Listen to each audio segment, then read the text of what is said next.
Vrsti je diskusija.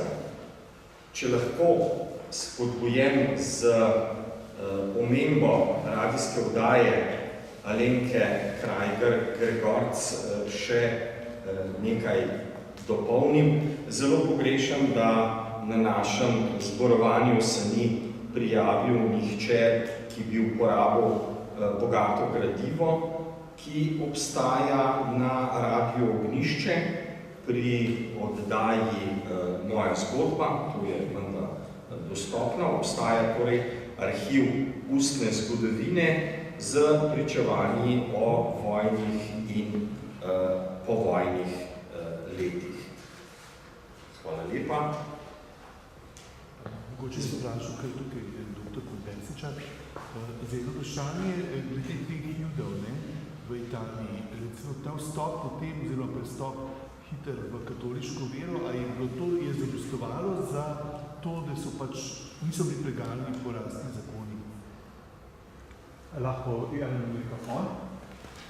Ja. Poskušal pa z mikrofonom, da bo lažje. Zdaj, velika distinkcija je bila med nemškim in italijanskim, oziroma fašističnim in nacističnim preganjanjem judov.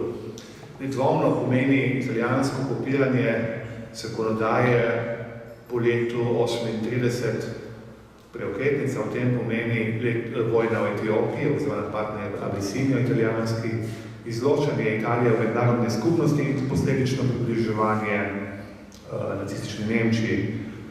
Ta proces je potekal nekje od jeseni 1937 naprej z izločanjem iz družbe preko sredstv javnega obveščanja. Torej, šlo je za kampanjo v medijih, ampak sam že ne pripravlja pa šele spomladi 1938, sprejemati pa jeseni, oktober, november 1938. In Italija ni Nemčija, tudi danes ne. Če je v Nemčiji bilo vse v skladu z sintagmo ordnung und disciplin, je bilo v Italiji kot danes veliko izjem. In lahko je, na sistemski ravni so bile stvari rešene, ampak na izvedbeni ravni so pa Italijani poznali izjeme od izjem in izjeme od izjem od izjem. Torej, če je bilo v skladu z nemško zakonodajo iz Nürnberga, ki je določila zakon o nemški krvi septembra 1935 in je jasno postavila, kdo je jud, kdo ni jud, in v skladu s tem ga bomo preganjali, to so Nemci, to je bilo izhodišče nemškega preganjanja, kam je pripeljalo, vemo, je bilo v Italiji narejeno v skladu z italijansko kulturo in italijanskim duhom. Torej, en izraz je, eno del odgovora je že v tem iskanje številnih izjem in teh je bilo v Italiji ogromno. Če niso bile, so ratale, tudi se je zelo hitro kupovalo razna potrdila, razne izjeme in tako naprej. Potem pa ena zanimiva stvar je tudi sam pristop do judovstva. Če so Nemci iskali jude pri starih starših, torej jud je bil vsak, ki je imel dva ali več stara starša juda. Torej ta rasni pristop, verski tukaj ni igral nobene vloge, je bilo to v Italiji nekoliko drugače. V Italiji so iskali judovstvo po starših. Torej spet izjeme in pripadnost katoliški veri ni, oziroma tako je igrala pomembno vlogo do vstopa Italije v vojno. Po letu 1940, po 10. juniju 1940, ko Italija vstopi v drugo svetovno vojno, se tudi razmere na tem področju drastično spremenijo, vendar Italijani svojih judov nikoli niso sistematično preganjali v smislu pobijanja, ločevanja. Zapirali so jih v taborišča, bilo je kar nekaj teh znanih italijanskih koncentracijskih taborišč, ampak tukaj je šlo za zelo ohlapne zadeve. Najprej so izločali iz družbe tiste, ki niso imeli lastnega italijanskega državljanstva. Dejstvo je, da Italiji je bil prisoten tak star srednjeveški religiozni antijudaizem, če ga primerjamo z nacistično Nemčijo. In dejstvo je, da italijanska cerkev, ki je imela v družbi zelo močan vpliv s papežem na čelu in s njegovimi kardinali, okoli njega si je zelo prizadevala, da bi tako imenovane krščanske Jude uspela rešiti pred preganjanjem. In to je dejansko uspelo. Kar pa ne pomeni za nemško okupacijo. Po septembru 1943, ko na italijanska tla vkoraka nemška vojska, si začne lovna Juda po nemški rasistični, torej njenobeški zakonodaji. Tukaj pa izjema pripadnost katoliški cerkvi ne igra nobene vloge več. Da je bil to širok problem in da vaše vprašanje popolnoma na mestu dokazuje tudi dejstvo, da je v Italiji bilo kar 1/3 tako imenovanih kriptojudov. To pomeni judov, ki so bili judje po izvoru, vendar so pripadali katoliški cerkvi. Ne samo katoliški, velika večina katoliških, ker Italija je pač katoliška dežela in druge manjše protestantske cerkve, kot je valdežanska ali pa protestantska, igrajo minorno vlogo. Torej, ja, odgovor bi bil, je pomenilo neka vrsta olajšanje, dokler je Italija upravljala svojo državo. Po septembru 1943 je tega definitivno in popolnoma konec. Hvala lepa.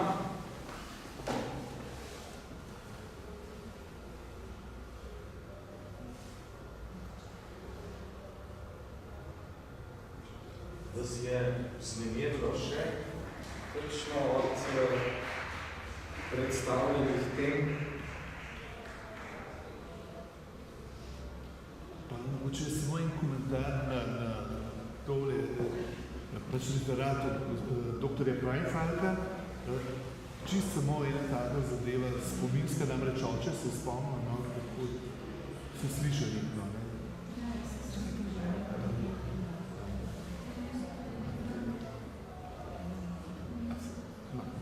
Se mislim, da me sliša. Samo tako mislim, kako so te ljudje živeli takrat. Oče se je spomnil še, kako sta vozila les, recimo na to žago ali šperko.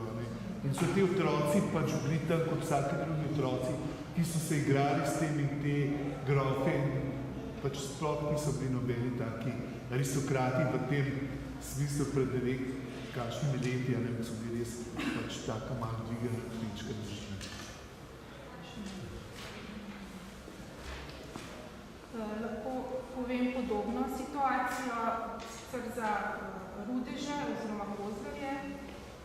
Torej, moja babica je njim dala med, dobila pa od njih potem nekaj otroških oblačil, kar je bilo po vojni pomankanje. Tako oni so ostali brez vsega, tudi brez tele stavbe. Ne?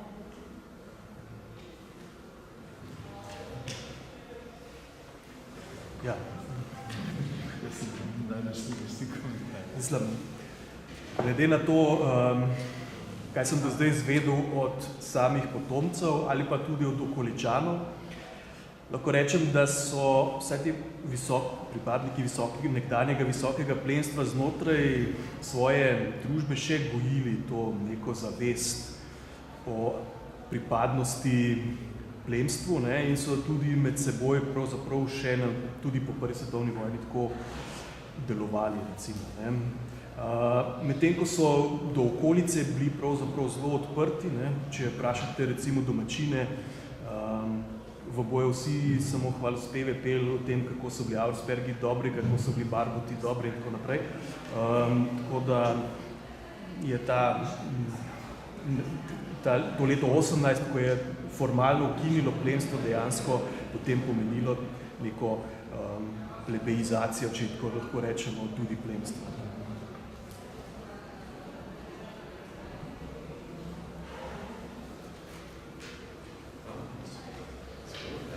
Ker je Brane že rekel, kaj nas je, če nas je kaj vznemirilo, meni so seveda ti referati zadovoljili, ker so bili res, ker sem slišal strokovni, aktualni, lepo pripravljeni, žal smo jih vse malo sedeli, da pohitijo. To pravi, nasplošno za referate, vznemirili so me pa seveda te, ki so kazali na našo nedosledno počasno soočanje z, kaj bom rekel, nečloveškimi kriminalnimi platmi naše novejše zgodovine, kjer se posledic ne moramo civilizirano otresti. Ali je to vprašanje tehle ljubičev, za katere smo slišali, da nekateri tisti, ki je najbolj pomagal, pomagal je eksekucije, masovno, niti ne, bi rekel, sistemsko tako urejeno kot kakšnem taborišču nemškem, ali na koncu v zvezi z otroki. Kjer bi pa rekel, da to je zborovanje Zveze zgodovinskih društv in zgodovina magistra Vite, pa predvsej pedagogov med udeleženci. Slišali smo recimo, kako kljub vsemu je počasi šlo, se mislim, da bomo nekaj teh ukradenih otrok, kako počasi je šlo, da je prišlo zavest družbe, da je vsaj nek status, neko odškodnino ali nek popravek, neka pomoč omogočeno. Zdaj ni učitelj kolegici, ki je zelo lepo to predstavljen, ki se s tem odgovarja, ampak če rečem otroci z Petrička, pa tisti nič nimam z njimi osebno, vsa družina je bi rekel na pravi strani, da smo bili tudi žrtve teh nacističnih in fašističnih, ja, ampak te pa se sicer pojavijo čas na televiziji, pa leta nič. In se sistemsko s tem nič ne uredi.